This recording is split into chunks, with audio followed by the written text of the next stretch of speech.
Borley Rectory, a quiet house in Essex, yet once called the most haunted house in England. For decades, witnesses reported chilling phenomena, apparitions, objects moving on their own, mysterious writing appearing on walls, and ghostly figures wandering the ground. This became one of the most famous and most controversial cases in paranormal history. The rectory was built in 1862 for Reverend Henry Bull and his family. Almost immediately, stories began to circulate.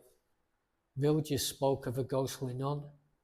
They said she walked along a path in the gardens, known forever as the Nun's Walk. The legend claimed she'd fallen in love with a monk. Their affair ended in tragedy. He was executed.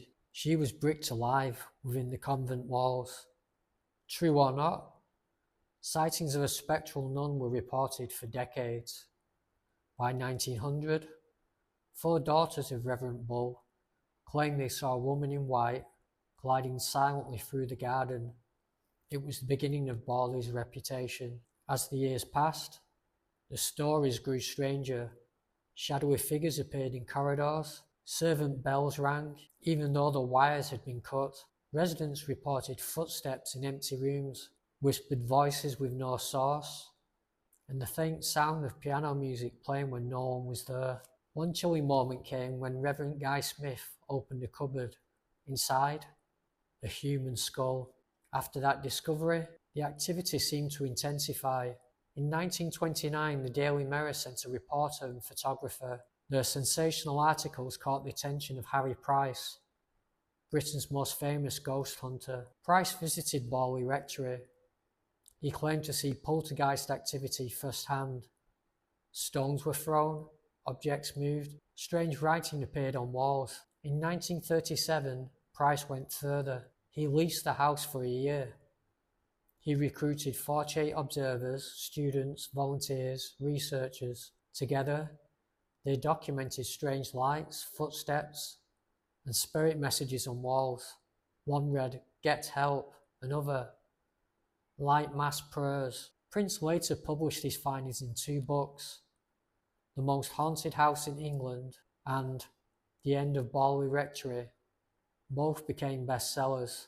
Seances revealed even more dramatic claims. A spirit calling herself Marie Lair, a murdered nun, spoke of hidden bones and predicted the rectory would burn to the ground. In 1939, a fire gutted the building.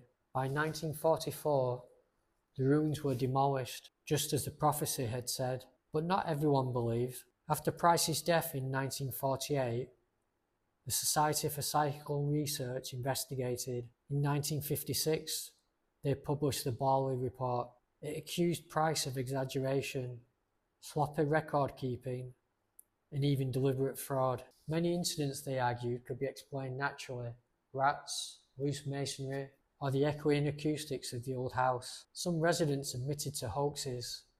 Marianne Foyster, the rector's wife, was accused of faking activity herself. Critics claimed Harry Price, ever the showman, may have planted evidence to build his reputation. Yet still, the story refuses to die. The sheer number of testimonies, photographs and reports make Borley Rectory one of the most documented hauntings in history. To believers, it is proof of restless spirits. To skeptics, a cautionary tale about psychology, suggestion, and media hype. Though demolished long ago, Borley's legend endures.